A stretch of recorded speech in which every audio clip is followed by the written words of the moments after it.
د افغانستان پرځول شوی ولسمشر ډاکټر محمد اشرف غني وایي نظام یوازې د خلکو د ارادې په اساس تلپاتې کیدی شي. دا چې څنګه ولې ملګرو که تاسې هم غواړئ چې پوه شئ د ویډیو تر پایه سره پاتې شئ او د تازه او مهم خبرو لپاره در سره پښتو وایس نیوز چینل سبسکرایب کړئ.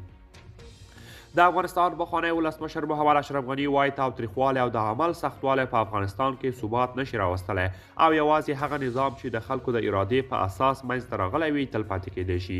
ښاغلي غني خپل پیغام کې ویلي چې افغانستان په تیرو 40 کلونو کې شاته پاتې شوی دی.